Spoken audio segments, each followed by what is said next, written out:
Rap About It with Mal Adams. Each week, Rap About It focuses on a key issue concerning American minorities.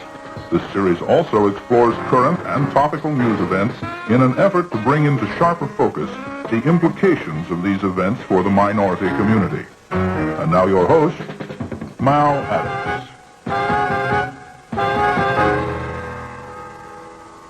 Good day, everyone, and welcome wherever you are in the world. This is Rap About It with Mal Adams on Japan Journal, the internet's #1 weekly English language online cybercast from Japan. Japan Journal with yours truly, Mal Adams, coming to you live from the center of the Japanese archipelago in Shizuoka Prefecture on the west side of the prefecture, which is comparable to the state of Nebraska as it pertains to the USA. We're in central Japan here. And how you like my backyard out here? I'm green screening the view that I get from my veranda, and I'm surrounded by green tea. We're in the green tea capital of the world, just to get you oriented as to where I am. And Mount Fuji is the most beautiful mountain in the world. That's what we believe over here in Japan. And so it's only appropriate that we have such a beautiful brother as is waiting to be chatted with me, my good brother from Omaha, Nebraska, coming to us from where in California, Ron? Morgan Hill. Basically, it's south of San Jose, so you can just say San Jose, California. Okay. Actually, you were actually in San Jose, right, for a minute? I lived in San Jose for 42 years. That's a long minute. Okay. The clock was running. Yeah, understood. And I raised my kids and watch my wife go to work during the day and I'd work at night. Unbelievable. Beautiful family, man. We're going to get into all the details of that. So much ground to cover here, so I hope you got a minute. Let's just chop it up. But first, let me present you properly to my viewers looking in, being streamed to all over the world. For those of you who are listening, you can check the link on my Facebook and feel free to chat here. At some point, we may or may not be able to see your comments. And then if anybody wants to show you some love, any friends or fans, we'll see who you are. You may be able to sit in with us at some point. But off the top, let me share with you who this illustrious brother is, who's made music is his life, but not his whole life. We'll get into that. Ron E. Beck was born and raised in Omaha, Nebraska. At age 19, after reaching the top of the Omaha music scene, he decided to go west along with his late twin brother, Donnie. May Donnie rest in eternal peace, his twin brother. The brothers followed their mentors, Buddy Miles, Herbie Rich, Stemsy Hunter, to the West Coast, all of whom had just joined Michael Bloomfield's Electric Flag Band. Since the 70s, Beck has been an established and welcome contributor to the Northern California music scene. In 1975 through 78, Ron toured and recorded with the highly acclaimed group Tower of Power. Who doesn't know Tower of Power? And whoever's a baby boomer would understand that. We could talk about Baby Boomer too. You got a project named Baby Boomer, right? Okay, we are Baby Boomers indeed. So Ron has also performed and recorded with Marilyn McCoo and Billy Davis Jr. of the Fifth Dimension, Bobby Womack, John Lee Hooker, Bill Withers, and your grandma Hands is off the hook, brother. We'll get into that too. I hope maybe we can find a video to share with people. You actually drummed for him, did you not? And produced him? Bobby Womack, Bill Withers? Bill Withers. No, Bill actually produced my friend Clifford Coulter's album, and we worked with him in the studio. So we were recording together. Yeah. Got it. Okay, so I played drums on Clifford's project, and Bill was a producer. I see. Didn't know much about his production work, but great songwriters. Bill was a great songwriter and a really good producer, man. He had a very unique way of doing stuff. He's very talented. Really? Okay, so Bill Withers, John Lee Hooker, as I mentioned, Bellin James, Robbie Neville, Sylvester and Two Tons of Fun, Clifford Coulter, Lydia Pence, Sister Monica, Dr. Lonnie Smith, Fred Wesley of the James Brown fame, yeah. And Parliament. And Parliament, yes. Chester Thompson, and Merle Sanders, to name but a few. Known primarily as a funky drummer, Ronnie is also an accomplished singer whose vocal style has been praised by such notables as Tom Bell, Carlos Santana, Steve Cropper, and Wallace. Scotty Scott of the Whispers, another set of twins that you may have heard of, the Whispers. And on his latest CD entitled Ron E. Beck DNA, which he wrote and produced, Beck is also playing drums and singing. Now, this endeavor is about Ron's legacy, and we're going to get into that tonight because he's all about that legacy. An incredible artistic family. The CD features members of his immediate family: his mom, Jean Rogers, his twin brother, Donnie, one of his three daughters, and three of his grandchildren, all of whom are musically talented. The songs on this project tastefully cover the music spectrum from old school jazz through R&B to hip hop, and Ron continues to gig internationally and is now taking male and female drum students as a part of his mentoring program entitled the Ron E. Beck Drum Institute. Ladies and gentlemen, wherever you are in the world, please stand up and give a big round of applause to my brother from another mother from Omaha. Actually, that's about baby. We got a little gallery over here. Yes, indeed. Man, where do we begin? Let me, I want to reminisce a bit with you. I think I got you by 1 year. I'm 1967, Central High School. How about you? Class of 69. 69, so a couple of years there. Okay. And, yeah. Now, did your brother Donnie also go to Central? Or Donnie went to North. He went to North. Okay, yeah. Okay. I see. So you're the older of the twins, about 30 minutes, huh? From what you say. Right. Yeah, that's right. Okay, man. Let's talk about this new project, DNA, first and foremost, man. Tell me about how that came down, and was it just a matter of timing that you chose the theme, legacy, your family, DNA? Talk to me about that. That kind of, I mean, that wasn't my original idea. I mean, probably titling my projects is the last thing I do. You know, sometimes I'll have a title right away, but DNA, I really wanted to feature family.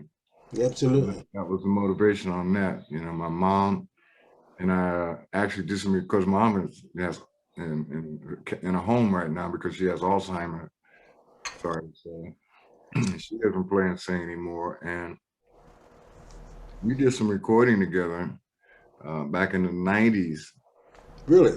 One of the songs that my mom sang, because I wanted to sing a song with my mom. I'd never sang. So she's on the project? My mom is on Wow. DNA. Wow, wow, wow. Yeah, she's on. We did Moonlight in Vermont, as a matter of fact. Oh wow, man. Yeah. So what is her instrument? Vocal and keyboard? Yeah, piano. Yeah, piano, right? Mm-hmm. So she's been educated, yeah, first and foremost. Omaha Public Schools, man. We know her and salute to her. A respected member of the community, man. And in fact, your whole family is famous. And let's talk about, before we talk about your particular immediate family, let's talk about how you grew up. You had the two sets of twins in your family. That's right. And one single. And one single. Okay, man. That's deep. So, Kids, Carol and Keith. Right, they're the youngest. Man, and Carol was the first one of y'all that I think really got famous because she went with Brazil 66 or Brazil 77, 88 and 99. Is that what you say? That's correct. As a vocalist. Yes. Touring the world. She had to have started at a very young age, man. She did. Carol started singing as a teenager. My mom would always play for her. My mom, Jean, would always play for Carol. And they did, and then Keith started playing the keyboards, and Keith and Carol would do little showboat and all them little things they had back in Omaha on, during the summertime. Yeah. Did you ever do the, what do we call it? You said showboat. What was it? The show wagon. Show wagon. Show you right. There you go. No, I never played that. One of my first gigs was at No, Horace. because they wasn't paying. You had been getting paid. You and your brother, right? When did you Well, get professional? yeah, we was working weekends at Patrick's, and then down on 24th and Lake at the Showcase, Allen Showcase. The inimitable, memorable Allen Showcase, landmark club in Omaha, Nebraska, man. Yeah, Yeah. yeah. The Yes. building's still there. They ain't doing nothing there now, though, but it's still there. Ain't doing nothing nowhere much at all musically in terms of touring and stuff. No, that's kind of an unfortunate thing, man. I've been talking to some people there now about trying to revive the music exposure to the kids in the Black community, man. Because right now you're just joining gangs and shooting at each other and just they're lost. Okay, since you went there, let's go there. Before we open this program, you were telling me, I was telling you about when I come through the Bay Area, I usually get a bed and board in Pinole area, north of Richmond and stuff, but ain't nowhere safe, is Well, where I am right now, man, it's a senior community, 55 and over, man, and it's very quiet, and everybody walks their dog, and everybody speaks to each other. So Beautiful. it's like it's a baby boomer gen. A lot of folks older and retired, and it's very comfortable. Let's go back. Please describe for me your childhood experience coming up in Omaha, Nebraska back in the 50s and the 60s when we came up. How would you compare what it is today as to what it was like back then? Because look at what was generated from those years. As you guys we're seniors now, but you've had careers, man, and one of the key indications you got out pretty early. But how would you describe growing up in Omaha, Nebraska? It was great. I mean, things were a lot slower. We only had 3 channels. So we didn't have a whole bunch of TV with no video games, man. We went outside and played football and baseball, and I tried to play basketball, but I couldn't jump. But it was great, man. My grandmother had 3 houses. Yeah, 2 that were right next to each other where we really were exposed, and then the other one was on the kind of the northeast side of Omaha. That was her first house. But You say Bristol Street? Did you tell me Bristol? Bristol Street is the one that we had 2 houses next door to each other. My grandmother lived in one, and our family lived in the other.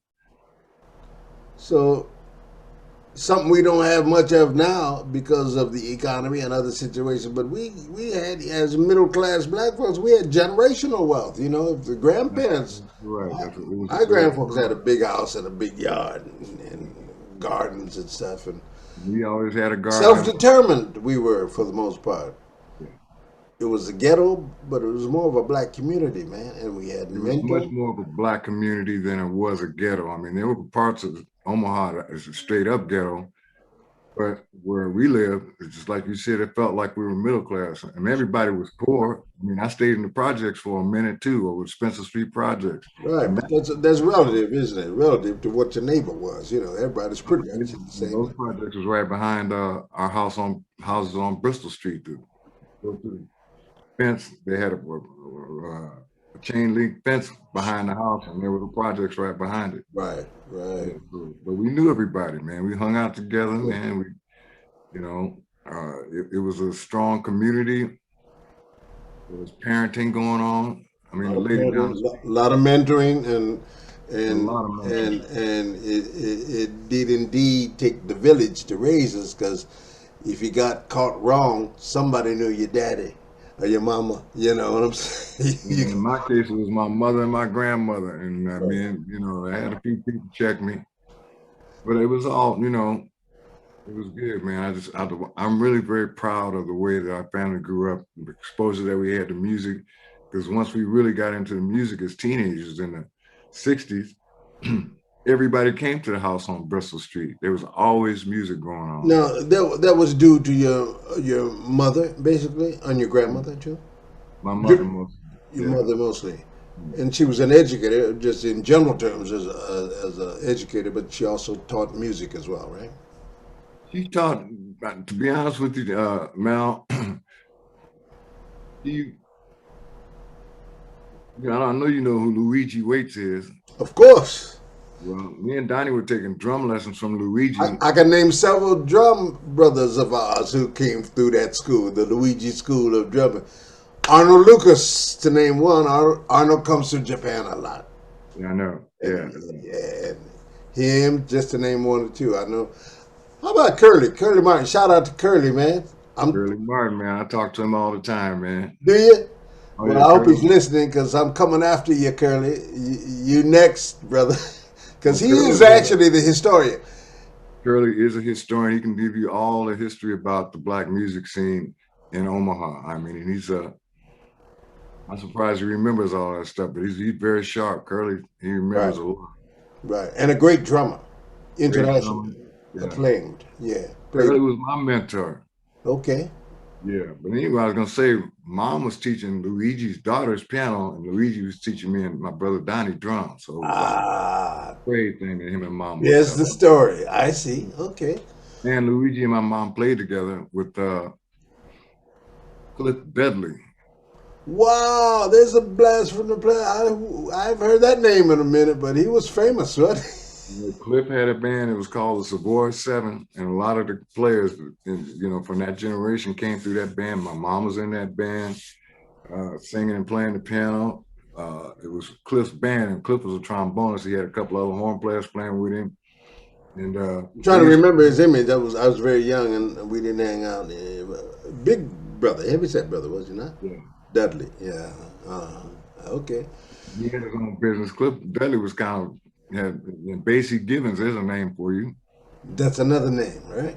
Yeah. So you remember all those cats. But man, we could just go on and naming all the cats that have come born and raised through Omaha. Some of the greats. Let's just talk about drummers alone. One of my brothers, he's same age as me, international like yourself, toured the world and jazz cat. Who am I talking about? Victor Lewis. Victor Lewis. You named it, brother. And then along the same line, I think he stayed in the Midwest area. Galen Prince. Galen Prince, yeah. Well, Galen's dad, Mason Prince, was a trumpeter. Yeah. And Mason Prince was at our house rehearsing. So, everybody, most of the musicians in the 50s and the 60s came through our house. I mean, they even had famous people because there would be cats. The showcase would bring Jack McDuff and Frank Edwards and them kind of cats. Of course. Jimmy Witherspoon, all them cats would come through. Came to our house. Bobby Blue Bland, all those guys. Bobby never came to the house, but Bobby. Well, and he may have come through the showcase, but where my grandmother lived at 2622 North 24th, where OIC, next to OIC was, I'm sitting on the porch watching the Carnation Ballroom every Saturday night. There you go. Not Johnny Guitar Watson, but Chuck Berry, Bobby Blue Bland. These guys would perform there. So talk to me about even before your mother's time and the legacy of Omaha in terms of music. Got a shout out to Preston Love Sr., right? Okay, who as a young man playing sax with Count Basie. That's right. 22 years old, right?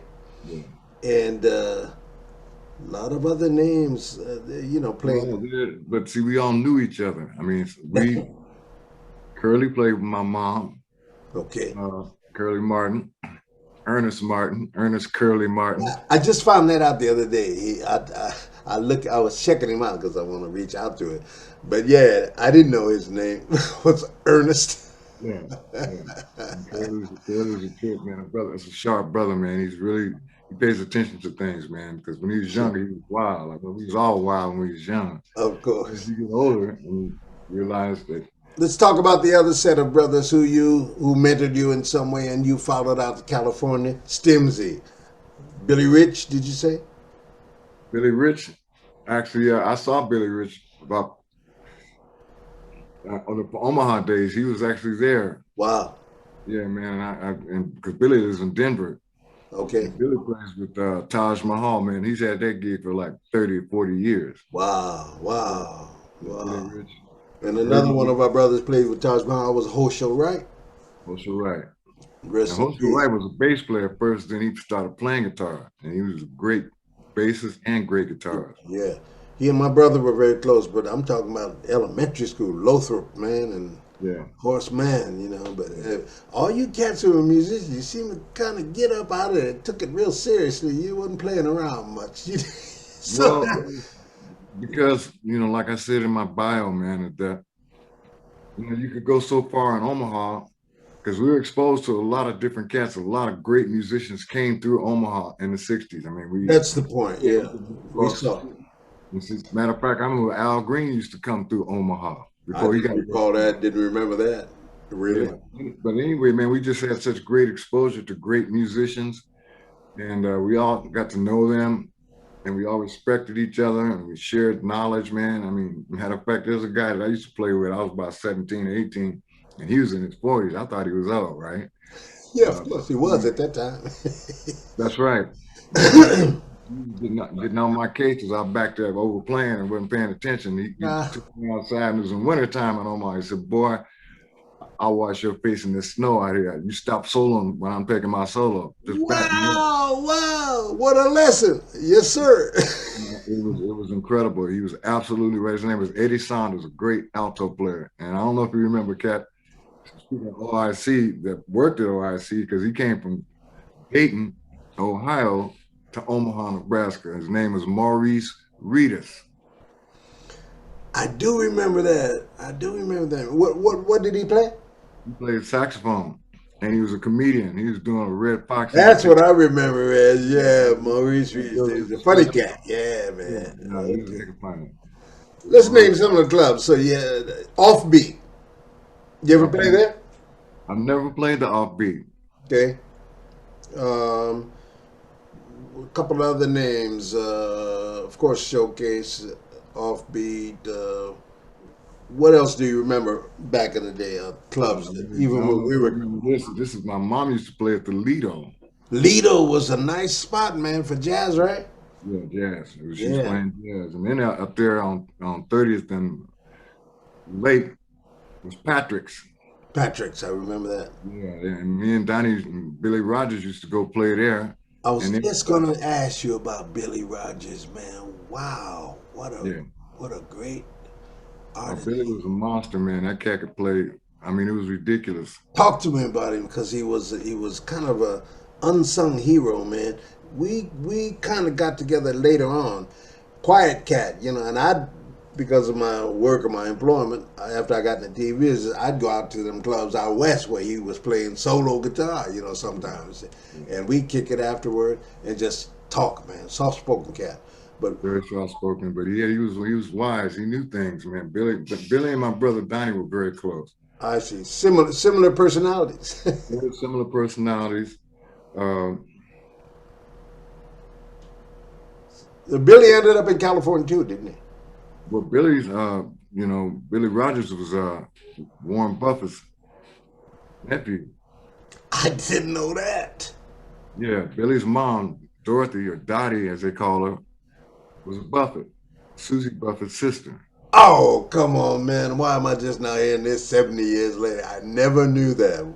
Yeah, so I mean, and that being said, they was connected to a little paper. In fact, Billy's father, Homer, was a livestock broker in Omaha. Oh, man. They lived out west and Didn't had know much livestock. about his family. So did you ever meet them or you knew them? Oh yeah, yeah. Matter of Parents? fact, me and Donnie and Billy was playing at Patrick's. Billy's parents and mother had to come down to our gig because we was underage, so we had to have a parent there in order for you to play in the club. Yeah, so Dude, Dottie and Homer were there for Billy, and mother was there for me and Donnie. where did Billy live? Was he in the community? Billy lived in West Omaha. Okay. Billy's folks had money. They had money. I could tell, And he man. was out there, and I He- don't remember exactly where he lived, but they had a nice home out there and stuff. And we went out there. I mean, matter of fact, Donnie, Billy, and I played a party for the Buffetts Jesus. as teenagers. And it was Warren Buffett, everybody, richest man on the planet. You yeah. know, I play Sunny Side of the Street, Okay. and when I hit to the legs, it says, uh. There's a line. If I had a dime I'd be rich as Warren Buffett. Okay. I change the lyric up, because it's Oh personal. yeah. Yeah. No, Because that Susie, she got schooled in the black community because she always wanted to be a jazz vocalist and became one. I think she went to California, right? And passed away out there, huh? she was in San Francisco, and that's how Billy was out in California. Because Susie had a Now property. it's coming back. Now it's coming back because Susie and Billy were close. I didn't know they were relatives, though. Yeah. She kind of looked out after him, man. He tried to, man. Billy was, you know, he was Different. living another kind of lifestyle, if you know what I'm Yeah, saying. sure he was, sure he was. But But he was a great guitarist. You know, he played with the Crusaders. genius has that Yeah. thing sometimes, Billy used to practice his guitar all day, every day. I mean, the cat, his chops were ridiculous. Ridiculous. They talk about George Benson. George Benson knew who Billy Rogers was. A lot of the famous cats knew who Billy Rogers was. Billy played with the Crusaders on a Yes, record. he did. Now Joe was my friend until he passed. Joe Sample. Joe sampled on all the Crusaders, but when I was there, we became friends, and then we really got tight as he toured Japan. So I used to catch all the cats, man, Oh coming to yeah, Tokyo, man. Oh man, come on. yeah. I know you saw everybody. All the cats, man. I had a little notoriety, visibility being on the CNN network. But I mean, that's why I'm friends with Stevie to this day. Okay. Even though at KJLH, his radio station, I did some news and public affairs stuff early on. But he'd come, man. He'd call me, man. You coming to the show? I said, me plus three, baby. Every time, we got a great. And my kids and his daughter, isn't she lovely? That's his first daughter, and my That's daughter are right. the same age. We grew up. Oh, okay. We both grew up proud of our first daughters. We share those stories, man. But Well, I Stevie was ain't no thinking joke, about man. them. Stevie, Yeah, you don't even have to communicate with him. Just in his presence, you can feel the divinity yeah, oozing out of that boy, man. yeah. He's special, You ever work with him? I never worked with Stevie. Matter of fact, Carol, my sister, I was gonna say that. I remember that early on, right? well, she's down in LA and she auditioned to be one of Stevie's background singers. And she didn't get that gig, but Stevie turned her on to Sergio Mendez. So Stevie Wow, connected that gig for my sister Carol, who she wow. did for 25 years. Talk about your neighbor who ended up with Stevie. Songs in the Key of Life. Are you talking about Hank Red? Absolutely, the one and only. Hank, he was in the game in LA, man. And I'm to be honest with you, Mal, he's back in Omaha now. He's working at a casino. And Curly got Henry to come out and play. I see. Curly put together a show that they did at the Holland Center in Omaha, which is downtown, really nice place. And it was a tribute to Buddy Miles. Sure, sure. Curly put all that together, man. Curly got Grover Lipkins Jr. to play the guitar. Okay. I don't think Hosso didn't do that one, but I can't remember exactly who he had. I know Stimsy came out and played. I think he came in from LA. Wow. And Hank Red was already in Omaha, so Hank Red played, and Curly was on the drums. And Henry Peters. What did Henry play? Henry was a bass player. Okay. They had a band. Did they have a band? Oh yeah, they had a band. It was Henry Peters and the Imperials. In the Imperial. Very good band. Very nice ensemble, They played in man. South Omaha all the time.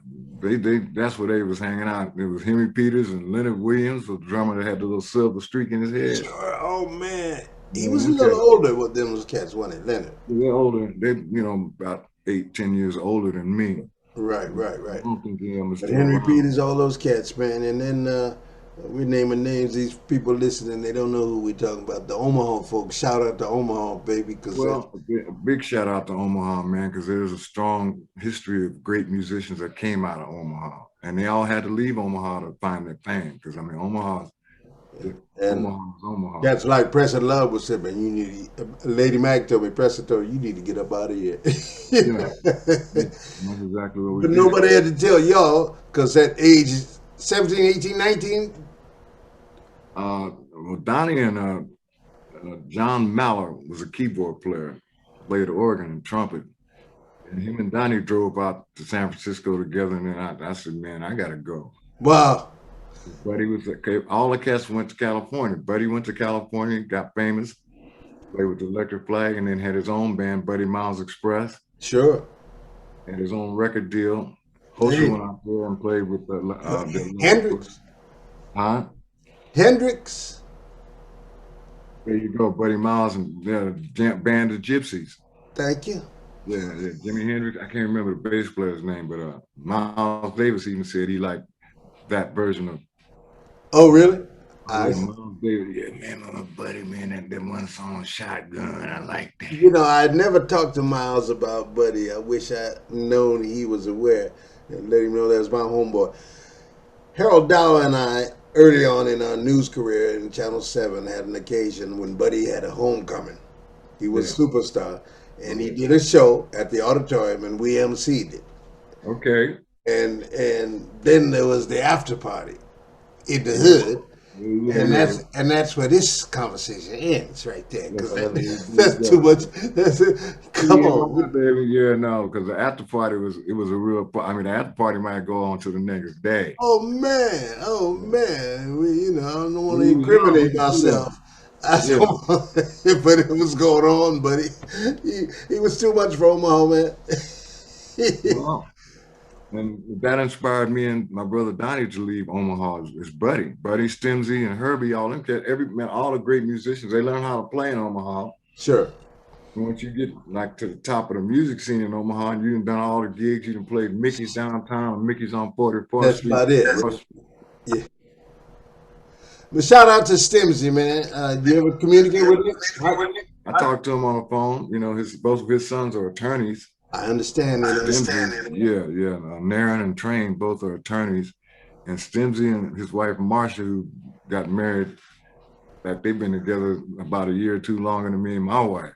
Listen, Marsha and Stimsy and I we had a political science class together, I believe. Look out. She was smart, and he was smart. Very smart. And he was smart. That was a couple made in heaven, brother. They were totally compatible. And they're still together? They're still together. They broke up for a little bit a few years ago, man. And then now they're back together. Isn't that something? Yeah. I talked to Stimsy a couple of months ago, man. We chatted for about. Shout him out, man. Is he doing well? He's physically healthy? He's doing well. Matter of fact, I'm not sure exactly what he's doing. I know he's got something. Stimsy used to do like a contract work, typing and organizing stuff for other companies, man. So he was doing that on the side, besides just playing music. Yeah, it's hard to make a living. No, he was cerebral cat, man. Very, very smooth. But Marsha's the one. Marsha's written books, and Marsha's. She was deep then. That's how. I think that's how Stimsy got smitten, because she hit him in the heart and the head. Intellectual compatibility, man. There was something. Powerful couple, yeah. Very powerful. All right, so talk about the early days of California. So you first of all, shout out to your lovely wife and your family. Let's talk about that, because I was so inspired by the DNA project to hear that you had 3 grandchildren on the project, your mom and everybody. What inspired you to do that? Obviously, you wanted to get it done while everybody could smell the flowers, you know what I'm saying? So, and inspire your young children too, right? How'd that come together? They all, it's amazing. My oldest grandson, he's 21 now, he's in college and stuff, and I've been on his case like, dude, go on and get your paper, man. Sure. At least get something. That's great. So you got me by 2 years. My oldest is about 19, I think. Okay. Yeah, but right around that same thing. Yeah, it's deep, isn't it? It's deep. Well, that whole hip hop thing, man. Hip hop is global.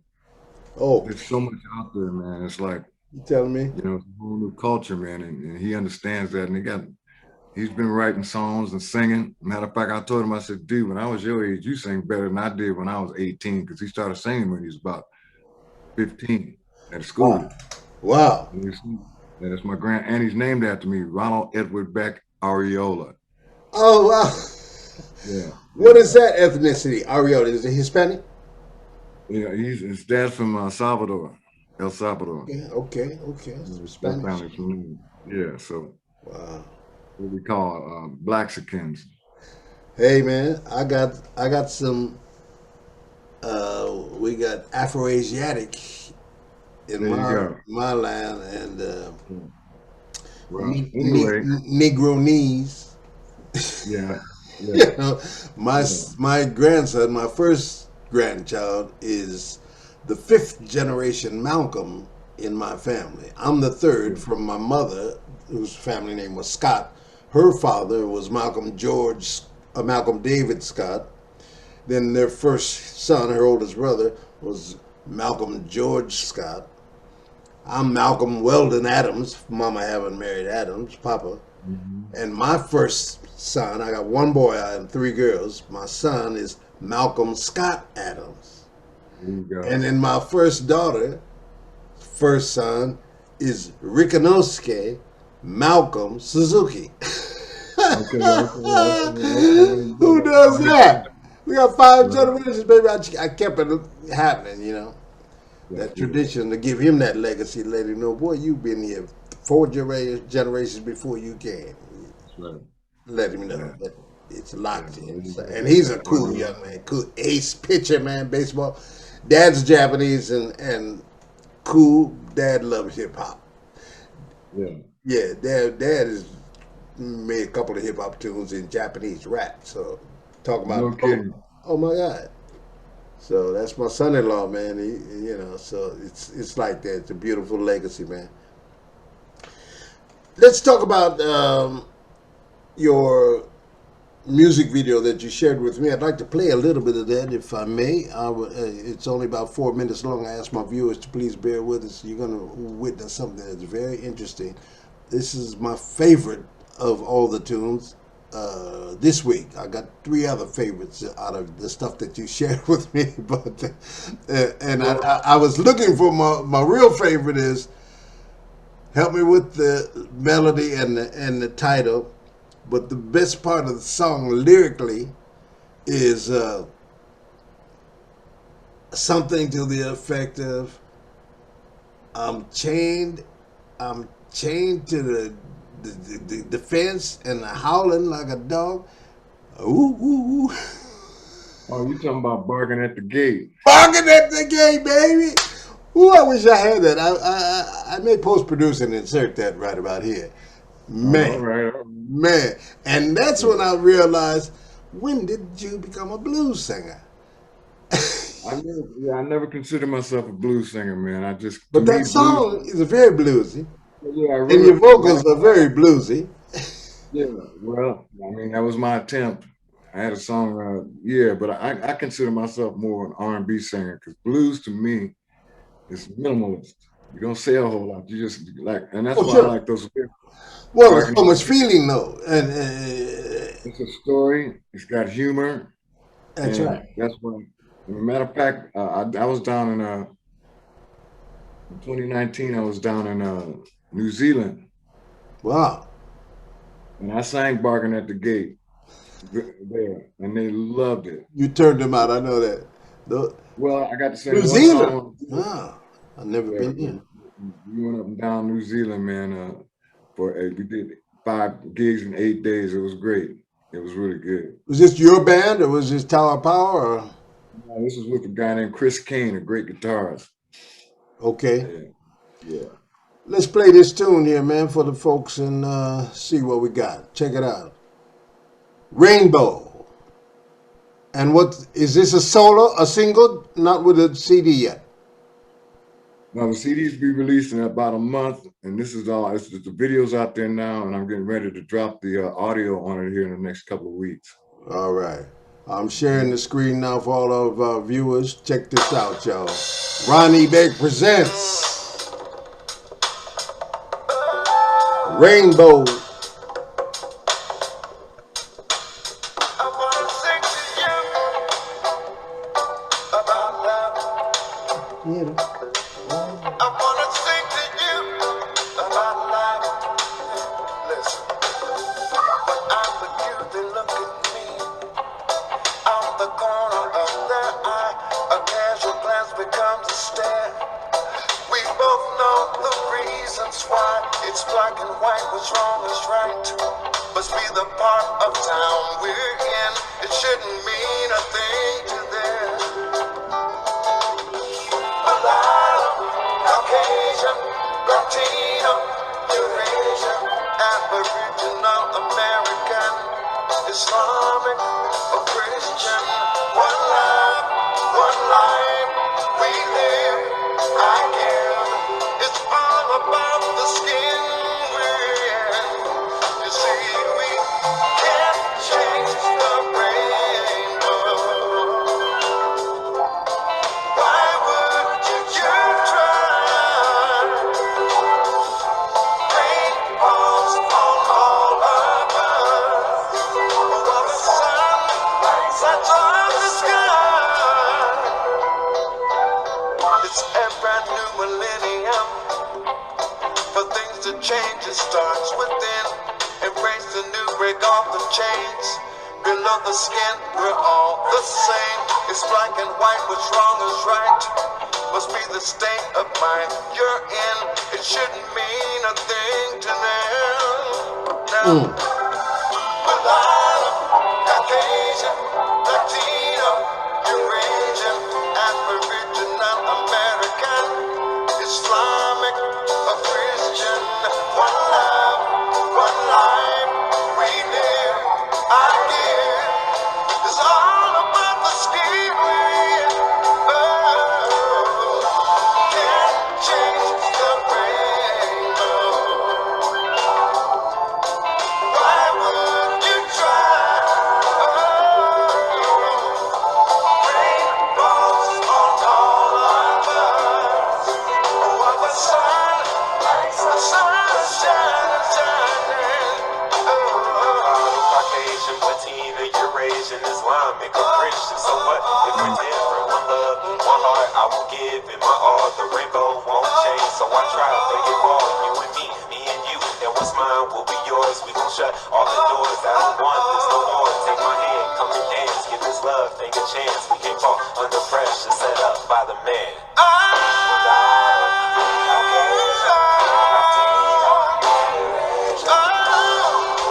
Islamic or Christian, one love, one life, I give. It's all about the skin we're in.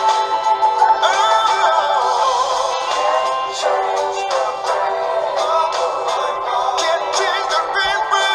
Why would you try? Don't even try. No. Rain falls on all of us. While the sun lights up the sky. Out of the darkness into the light. Out of the darkness into the light. Out of the darkness into the light. Into my life. Out of the darkness into the light. Come into my Out of the life. darkness into the light. Feel me like I feel you, yeah. Out of the darkness into the light. Into the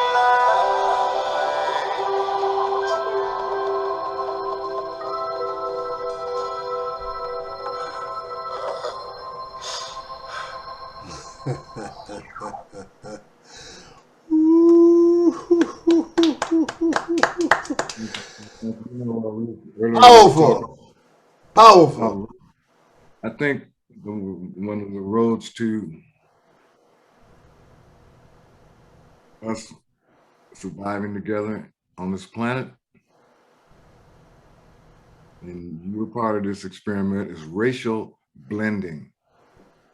You've learned a whole nother color, a whole nother language, a whole nother different way to eat in Japan, but we have to be open, because after World War II, man, this whole country was like this. There was prejudice from America toward the Japanese, which was wrong.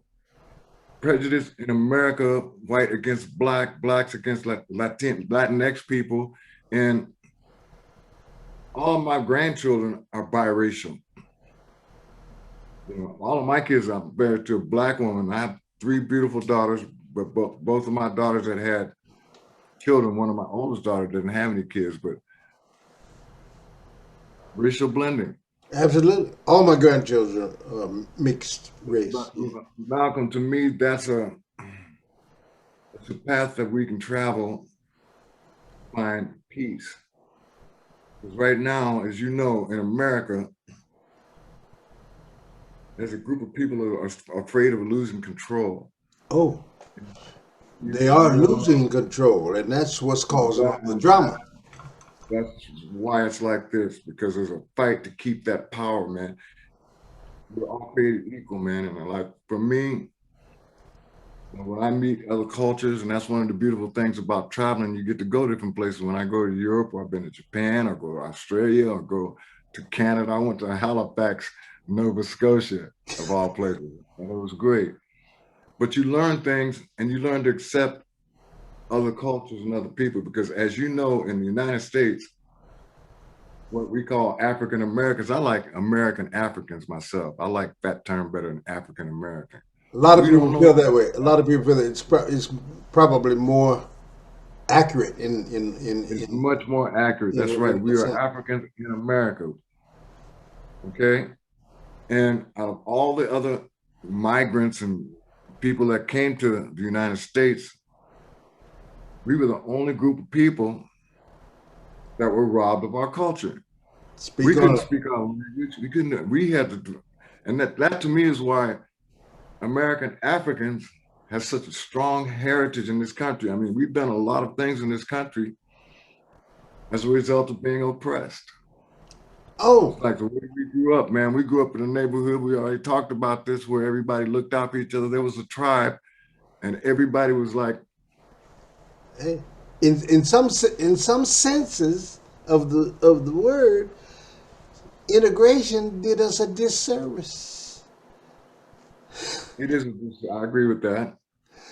We had our own dentists. We had our own, my family, two uncles who were lawyers providing legal service, doctors everywhere, accountants,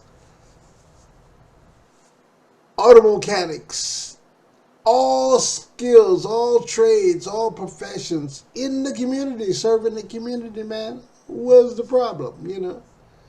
But from the outside repression and discrimination, the inequality sits in deliberately and intentionally. So we could have well been left alone. They just celebrated or commemorated the anniversary of the Tulsa, Oklahoma,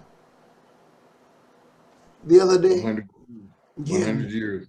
1921 to And that wasn't 220. the only community. It happened again in another place, Black Wall Street. Yeah, well, Tulsa was considered the Black Wall Street, yes. Right. But no, it's not the only place that happened, man, because No. Black folks, they got together and got that was one thing I kind of liked about back in the 60s when we were coming up. We had the Black Muslims and the Panthers, Black Panthers. I mean, they were about serving the community. And it's about establishing our own wealth and keeping it in our community. Integration is, they preach integration, but we really don't have to integrate. What we have to do is look at each other as equals, and then we can find peace. Self-determination, first of all, know ourselves and then form a community, and then you can deal with anybody. But the nation that we were enslaved in over 400 years dealt us a different hand. So the Black Panthers were mistaken for being militant and aggressive and violent, but that was a defense, self-defense organization. But they were all about They were feeding kids school, in the lunch, neighborhood. hot lunch meals for the kids, education, Right. cultural Yeah. awareness, all of that. Yeah. And that didn't make the headlines, man. So it's coming to that. And I would like to go back to a point you were making about, and I made this point with, shout out Lady Mac, because she spoke on it very profoundly, man. And you'll see when you hear it. And I commented also, it's a sign of the times right now. She put it Oh, in. it's changing. Oh, yeah. And so all this drama, it's not like we haven't gone through it in centuries past, but we're at a point right now. She broke it down in terms of the cosmos and the information age and Aquarius and all of that stuff. But that is tracking the movements of the universe, right? In this time and era that we're all in, it's going to be some drama, but you got to go through it to get to it and get over it, right? And that's the story of our existence, isn't it? Particularly as American Africans, right? What would we be without that drama? We didn't get it. Man, we were not considered citizens in this nation. So we That's chopped. changing, well, that's, I mean, and as you know, this world we live in, it's all about money and power, especially in the United States. Right. And there are American Africans, or I still like to say black folk, the rappers, for example, man, like and Michael Jordan, those cats, a lot of them cats are multimillionaires and billionaires.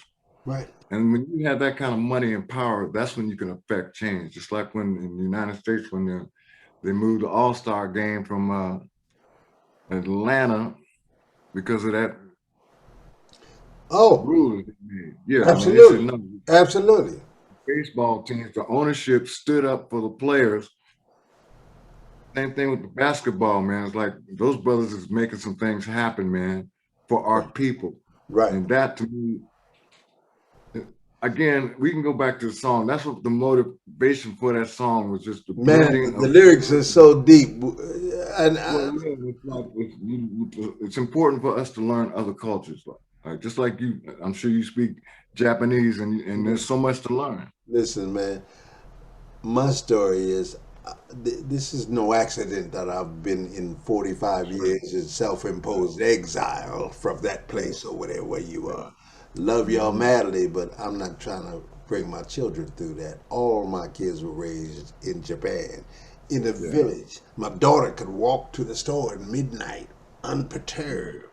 Violence and all this crazy nonsense. America's got some pathology, man, some sickness, because they never owned up to the original lie. The land of the free, the home of the brave, freedom, justice, and equality. But with You the preaching exception of now. these black folks here, on whose backs we're building this nation. Yeah. You feel me? So I have a rap, man, that maybe you can put a rhythm to and help me put it to music. It goes a little something like this.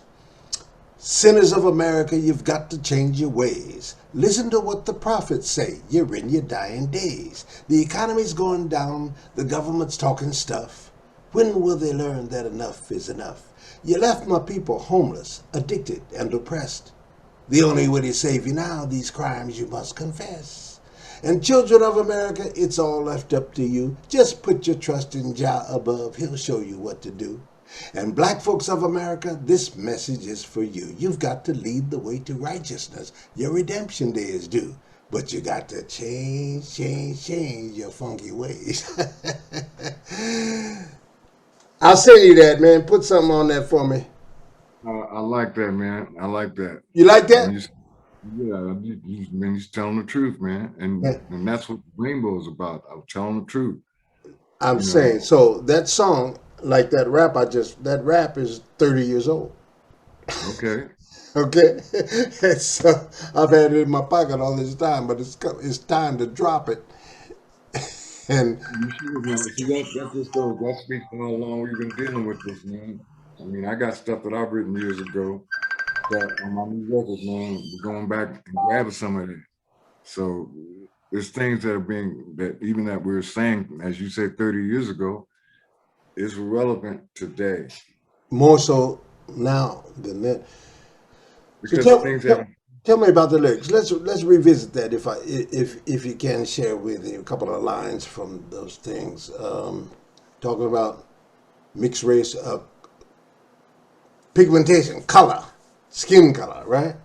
Talk about this skin we're in. What's the line? Give me a line from it. Can you recall? See, I don't have I should call my lyrics up here because you Yeah, have to think about. no problem. Wait a But minute. me see what I got over here, Because Malcolm. Man. I don't want to leave this subject so quickly because that is profound, my brother. The music is great, easy to listen to. It's got a nice groove, and your vocals were off the hook. Come on now. Who knew back in Omaha? You know what I'm saying? Hey, man, they told me not to sing when I was a kid, man. I started trying to sing when I was about 17. They said, Beck, you can play the drums, man, but you don't need to be singing. Of course. No, And that it made me want to sing got no more. vocals, man. You're getting a lot of praise over here, you know, in my camp. Well, I appreciate it, man. I appreciate it all, man. Let me go. Let me grab this here. I ain't trying to do that.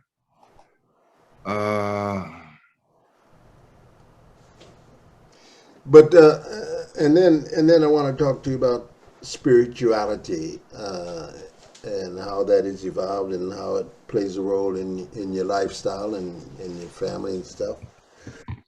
Well, I mean, to Go me, ahead. man, like my church, I get to speak at my church. I've spoken 3 times, man, during Black History Month.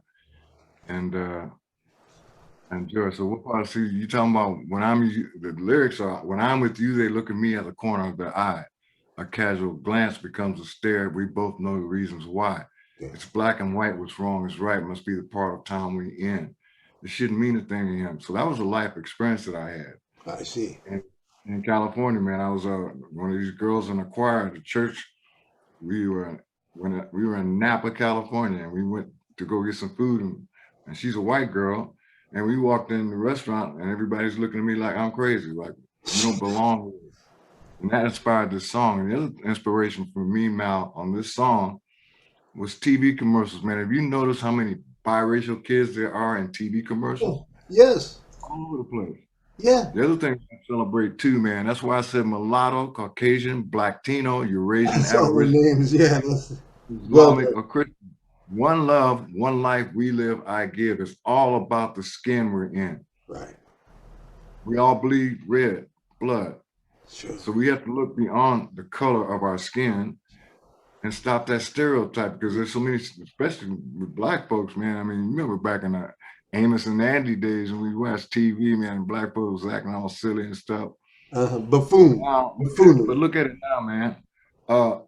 I watch a lot of MSNBC. Yeah.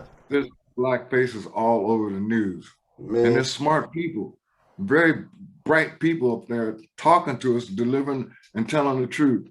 Harvard educated. Joy Reid. Harvard educated. You know. Joy Reid, that's right. I watch her show every day. Yeah. Yeah, I like her. When I got in the game in 1969, there were 2 black reporters in the state of Nebraska, and me and Harold Dow. Both of us worked at one station, Right. and we know why we were employed too. Because in 1968, the town was burning down for some injustices. Right. You understand what I'm saying? And so, you know, I was trained and educated and employed from the motivation of giving a voice to the voiceless and balancing the playing field. And that was our mission there. But they never dreamed that we'd go to school on it and learn the game, and I made a 50-year career out of it. I don't think that. but to this day, this program you hear, if you hear the opening of this program, it's talking about Rap About It with Mal Adams, giving talking about issues that are relevant to the minority community. Still using that word, but that happens to be the original announcement of my show back in 1969. So this program is almost 50 years old, so I just kept that, Nebraska Educational Television Network. But this is the mission, man, in my retirement. Put people on like yourself who have a story like this. This particular song is so significant, so relevant, man. So I just thank you for doing that, and I know you must be having a good time doing and living what you feel and what you think and what you want to do. That's a luxury, man. I'm in that position myself. I'm just trying to, man, this last year, as you know, this COVID thing has been changed a lot of stuff, man. Yes, it did. A lot of psychological stuff, emotionally. And that's exactly what I've been kind of dealing with myself, man, is just trying to break out of that depressed state, man, because you look at the news and all people on their line and all of this confusion, man. It's like, what is going on? I mean, sometimes I just have to turn it off because it can mess up the whole day. Man, ruin a day, brother. Ruin a day. Really can't. And then And it's after going having a on career of every going week. out and performing for people, bringing joy and entertainment to people too, and can't do that, can't reach. What? They're gonna I did quarantine. one gig in the last Lady, year. Lady I Max, did, shout out again to Lady Max. She made a reference about the musician, or she said artists are the vanguard of change. Because y'all see it, you have the vision in your creativity and your expression, in your skills, your art, and then it gets back to the masses when you share it. But y'all, the people run up on top of the other, look over and say, "Oh, there it is. That's what it is, huh?" And come back and create something to reflect that. Like this song is a perfect example, man. You see what's going on, so you're inspired, and your God-given creative ability allows you to manifest. magic. The musicians, our talent is a gift from God, No and we question have to about use it. And that's how we reach people because it's anointed, man. God has blessed us with a talent it, man. and the skill to share it. That is the Make point of what I'm saying, and she described it I too. can It is a piggyback on what you're she, talking about. she described it as divinity. It is a divine source, when you Oh, absolutely. create stuff like that. So that's why I led this segment by talking about your spirituality and stuff, because I knew that about you, and I wanted you Oh to. yeah, man. Well, my grandmother put it on me about 10 years. When I was 10 years old, she said, son, I want you to be a professor or a preacher. Wow, That's what my grandma said to me, man. You know, when I was 10 years old, and I was like, a professor or a preacher wow, didn't make sense to me. But as I started growing up, I said, okay, well, I do profess absolutely. and I do preach. You know, Preachers and professors have the same skills in terms of speaking yeah, and giving and sharing information. The subject matter yeah, may be different, there you go. but And as I we love get hanging older, out with young people. Like in the video, you saw my grandson and his partner. That's their little group. And my daughter was in the video. The one was dancing like this I was here. going to Like, ask you, she kind of favors your wife, doesn't she? Was that the they one in do. the jeans? I'm Maybe not. sorry. Was that the one in the jeans that had the jeans on it? That was my middle daughter, my center daughter is what I call her. Wow. She hates the term middle daughter, so I call her center daughter. And then my grandson and his partner were in the young cast that was in a little rap scene in the Yeah, video. Yeah, that's my that was your grandson. grandson, My the grandson, one who and that you was his spoke about mom. earlier. Yeah, and his mom is the one that was dancing. That's his Oh, mom. wow. Awesome, awesome, My, awesome. my center Okay. daughter. DNA, baby.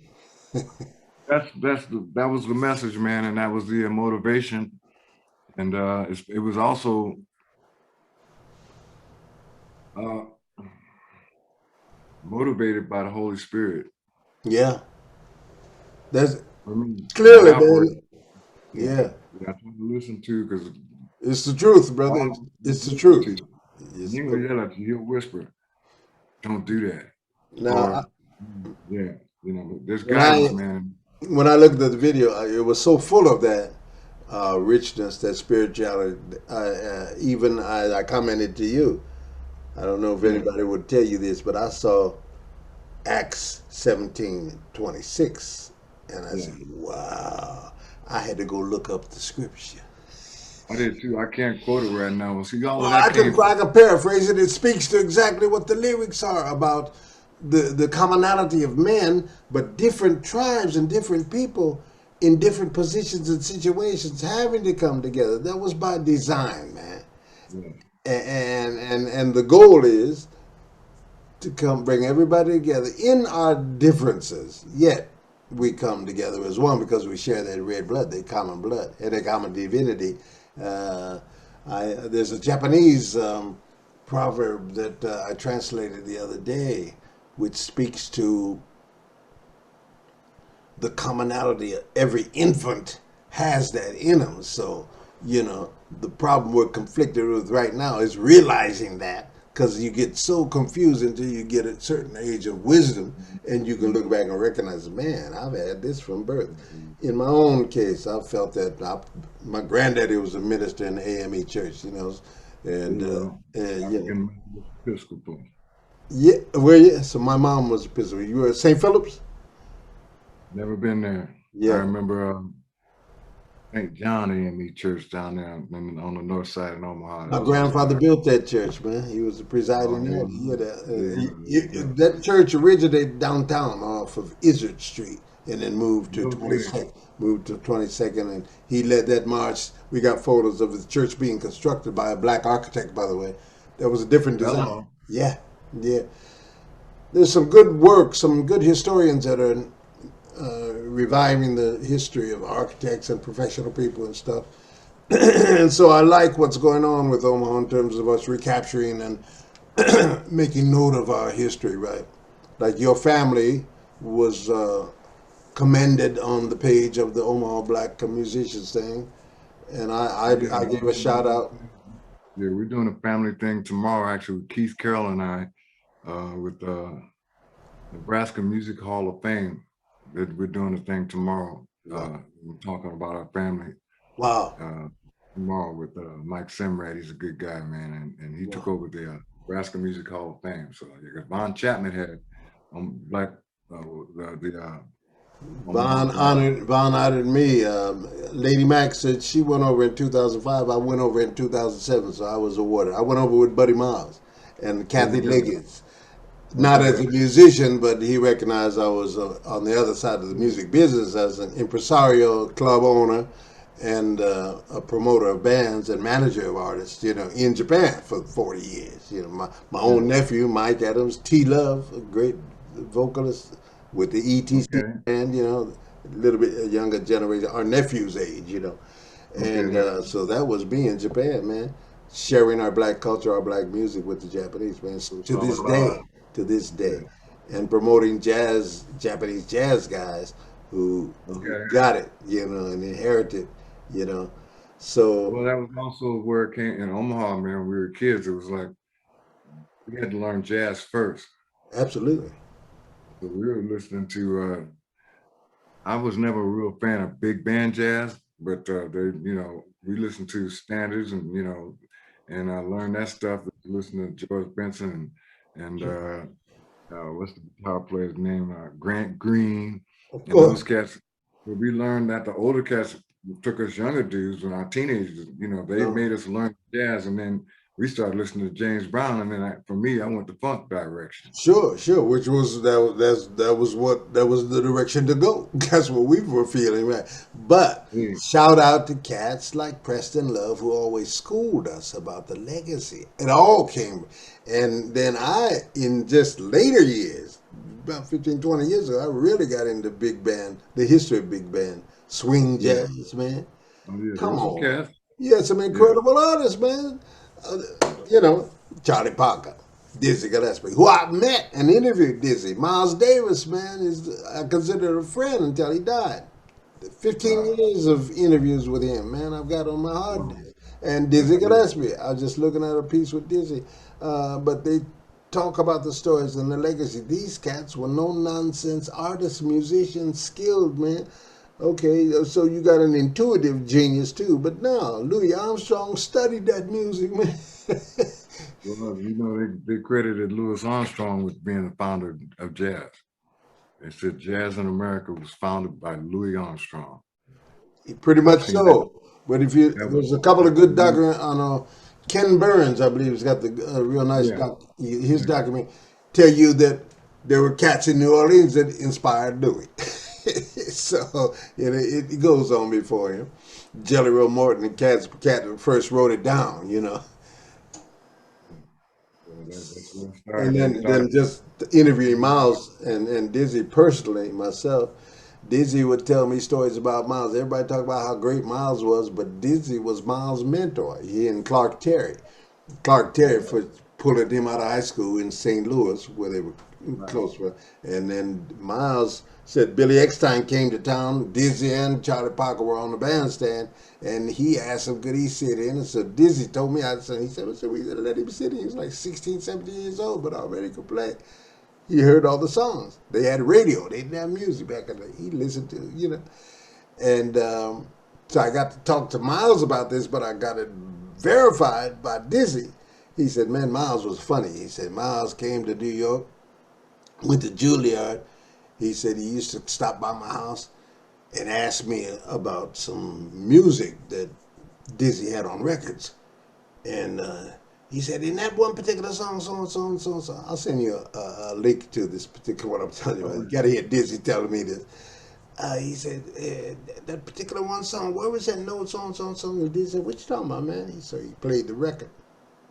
And Miles said, right there, right there. So Dizzy stopped it. He said, before he continued the story, he looked at me and said, Miles didn't know that in order to be a jazz musician, you got to know the piano. You got to be able to play the piano. You got to know the layout of the piano and the chord structure, blah, blah, blah. So Dizzy took him over the piano. Because Dizzy is self-taught, man. Multi-instrumentalist and taught himself. So he took Miles over to the piano and did like this. Said, huh. He said, that note right there. That's what you heard. Miles said, oh. But they schooled each other, man, you know. That's how it was, man. That's how we came up. You know, I learned from them cats, learned from Curly Martin and all them guys, man. Luigi Waits. Great mentor, wasn't he? Luigi was something else, man. And Luigi was like, I mean, he was like that his whole life. That's why they really paid tribute to Luigi Waits in Omaha. I really celebrate that. Luigi had gigs we never know about because we never went to the clubs he was booked at. Yes, with a lot of non-black bands too. He was large. When Luigi passed, he'd been playing down on the old market in Omaha, which they fixed up. I mean, that's the spot. My brother Mike would play with him, play keyboards of vibes, you know, and Bozo on bass. Remember Edmar Bozo? Lady Mac said she would sit in with him, you know. I think Luigi was playing Mr. Toes down in the old market. Mr. Toes. I mean, he played there every Sunday or something for like 15 years. Right. Yeah, that was his spot, man. Some of the cats would sit in with him, yeah. A lot of people would come sit in, but it was the scene, man, and that's what's kind of needs to be preserved in the Black community, man. We need to have that mentorship. We also need to have the influence of more experienced older guys, the baby boomers like you and me, talking to the kids. I talk to kids all the time. I mean, I'll be at a club, man, I'll start talking to a kid. Next thing I know, there's about 4 or 5 kids. Sure. Holding court. Wanting to hear the word, yeah, you know. We want to know where it came from, what the motivation is, what kind of things to be looking out for. I mean, they're hungry for knowledge. And that's something I really appreciate about the millennials, the younger cats, man. I love hanging with them. It keeps me interested. I miss my grandchildren, man. I wish I could. All we can do is Zoom conferences because they're in California. But man, I really need to get more access as soon as this thing when we could travel again, you know. But it's difficult.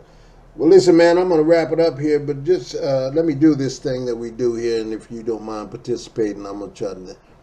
This is not a got you thing, but I think our viewers will appreciate hearing your thoughts about this. So I'm going to we'll just do one round. I'll name a couple of things and you just pick one. For example, if I say texting or talking, what would you say? Which one? Talking. Favorite day of the week? Friday. Favorite city in the United States besides the one you live in?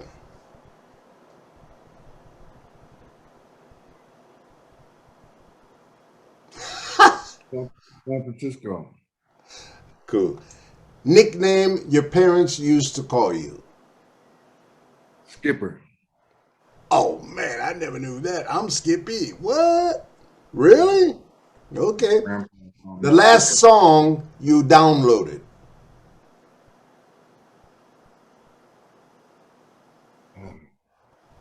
Probably one of your. Some original music that my engineer is working on. Some stuff that he wrote, man, and he really surprised me, man. He sent me, plus my grandson sent me some stuff. So wow, I'm gonna get food. Man, they're young kids. In-house stuff, huh? Okay. Well, yeah, man, I'm trying to help him get, give him some of my experience to help him in the production of it, because I've been doing this producing thing Oh since man, you the do a great job too, bro. Really, really. 80s. There's always something to learn when you're producing, and you understand that, Mel. I mean, Oh my whenever we, God, man! I live in my studio. My studio is in my home, man. It's my job. I don't leave here for days on end. yeah, Would yeah, you rather be able to speak every language in the world or be able to talk to animals?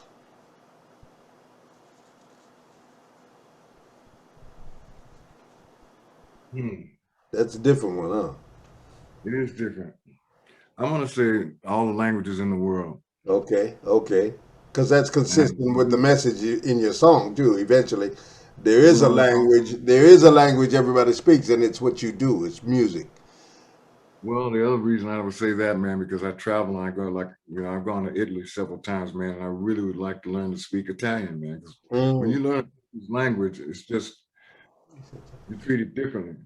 right. Matter of fact, I went to Gdansk, Poland once, and I had to try and learn their language. So yeah, and then I go, you travel, Malcolm, so you understand the language difference, especially being in Japan. You know how to speak Japanese, right? Yeah, I've got a few languages under my belt. Japanese is, of course, I lived there for 40 years. I speak it every day. I speak less. I'm losing my English, bro. But so if I did, I have a language school, so I teach Japanese and English. But that's my joy of my labor of love, brother, teaching English because I speak Japanese and I can get to the I can educate them better because I'm able to communicate with young people in their own language so they can understand English, right? So it's great. I recommend everybody have at least one or two languages under the belt. But degrees of fluency is like you and the drum. You still study the drums. You still learn about drums. Uh, I can learn about the drums by just listening, Right. and Okay. actually, one stuff is like I don't really read drum music, but I can hear Oh, yeah, things. no, absolutely. No, in that sense, yeah. How you acquire the knowledge, of course, listening. The same way with my language, Japanese. I can hear somebody say something, and I'll ask them to repeat that, and then I'll break down the etymology of that particular Japanese word and connect it to, then I got it, So it's like that kind of learning. It's acquired skills, acquired knowledge. Yeah, So what's your favorite holiday?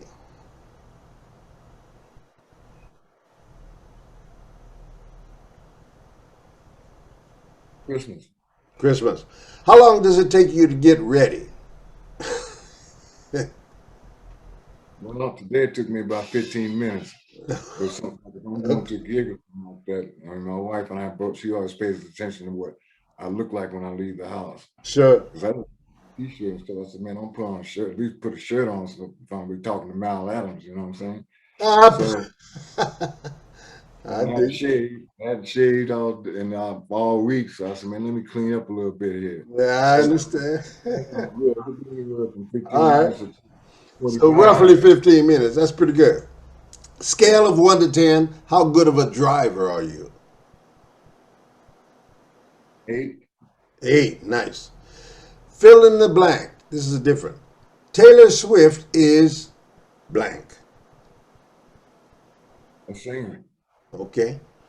At what age do you want to retire? I don't see myself retiring. I mean, Ooh, nice answer. That's my answer. Same thing. Retire to what? To do what? Yeah. Invisibility or super strength? invisibility. Yeah. Is it wrong for a vegetarian to eat animal crackers? It's a joke, I guess. That's funny. Okay, yeah. We used to love animal crackers, man. You get them in groups. You're not a vegetarian, are you? No, no, I have vegan friends, so vegan. Vegan, yeah. And Vegan, yeah. yeah, I got a couple of my best friends are both don't eat. In fact, my younger brother doesn't eat. He only eats chicken. He doesn't eat and fish. He doesn't eat any Sure. pork or beef. Man, after my stroke, I've gotten away from it, brother. I'm eating healthy, man. Fruits, vegetables, and try to stay away from the carbs and the cholesterol, the bad stuff. But Yeah. you got to study it. You got to understand what it is, because the reason I got sick is because I ignored it and just doing and eating bad habits. Let me ask you a question. Do you still eat bacon? Not very much, but the Japanese have a different kind of bacon now. Sometimes I'll find it in my pasta, sliced bacon that is some of it is smoked, but not really. I don't not like I used to, man. No way, Yeah. no. Well, that was I know because And you know, brothers I'm a like you. follower. I'm a follower of the minister, so I'm not trying to be caught eating no swine. How about you? You love it? I don't eat it that often. And No. I may have some ribs or some baby back ribs every now and then. Ah, that's what I miss, boy. Whew. Yeah. Barbecue ribs. What do we like in Japan? We like yakitori. Yakitori, baby. Sushi. Well, now my battery on my laptop is getting ready to go out on me Perfect. here. That's a cue, brother. We've been rolling for almost a couple of hours, man. So Yeah. I will end it here, man. This is going out live. It'll post itself, save, and it'll be playable back. But in 48 hours, I would have cut it down and reposted it on Yeah. my YouTube Yeah. channel Yeah. and Yeah. extract the good stuff. And I'll share the outtakes with you. Exactly. Appreciate you, my brother. One love to you. God bless you and your family, man. Y'all continue to be safe. And hopefully, this is not the last time. It's been the first time in a long time, but I'd love for you to be a regular contributor to this program because we're getting ready. We're going global, and it's my new enterprise in my, you know what I'm saying? Yeah. Trying to get monetized so we can tell our stories. And then bring some merch next time we can. By the way, give shout out your contact information or your Facebook or is your music for sale online anywhere and your web page. It's yes, iTunes, all those places. That's where it's digitally released, distributed. So Okay. you can get it on iTunes, you can get it on Spotify, any of those All right. digital. What's your web page? Your homepage? RonEbeck.com. All one word. Huh? Yeah, RONEBECK.com. That's my site. That's my website.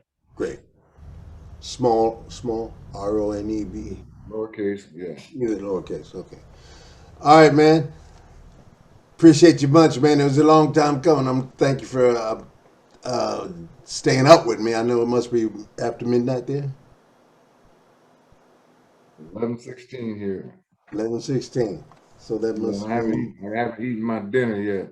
okay, man. Have a good meal and don't go to bed right away. Stay up a little while longer. And Yeah, I gotta go to bed because, like I said, I got that thing with my brother and sister tomorrow, and that is that starts at 10. is that online streaming? It will be. It will Zoom be. like this, huh? It will be a Zoom conference just like this. All right. So yeah, we'll make Okay. sure you have access to that. All right. Very good. I'm gonna let your video take us out again, if I may, and feel free to sign off at any point. But for all of our fans, here is Ron E. Beck with Rainbow. Don't get it twisted. Listen carefully once again to these lyrics. And thank you very much, ladies and gentlemen, for joining us. We'll be back regularly, and you'll be notified on my Facebook page. This will end up on YouTube, so please like us and subscribe to us so you'll be notified as to when the next Rap About It with Brother Mal comes your way. Ronnie, thank you All so right. much, man. Love you, brother. Appreciate you. There you go. Thanks for my time. All right. It is.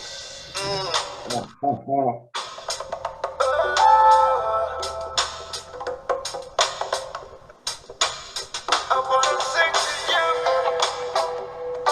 So about nice, love. huh? So I nice. wanna sing to you about life. Listen, when I'm with you, they look at me out the corner of their eye. A casual glance becomes a stare. We both know the reasons why. It's black and white, what's wrong is right. Must be the part of town we're in. It shouldn't mean a thing to them. Mulatto, Caucasian, Latino, Eurasian, Aboriginal, American, Islamic, or Christian. One love, one That's his daughter, life. Machine. We live, I give. And It's mother, all about the rap skin artist. we're in. You see, we can't change the rainbow.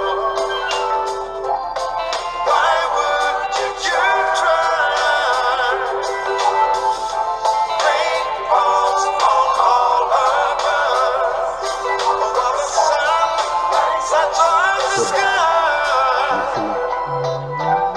It's a brand new millennium. For things to change, it starts within. Embrace the new, break off the chains. Below the skin, we're all the same. It's black and white, what's wrong is right. Must be the state of mind you're in. It shouldn't mean a thing to them. Now, mulatto, Caucasian, Latino, Eurasian, Aboriginal, American, Islamic, or Christian. One love, one life, we live, I give. It's all about the skin we can't change the rainbow.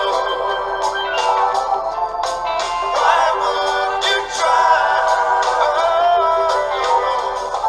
Rainbows on all our cars. What the sun, the sun is shining, shining.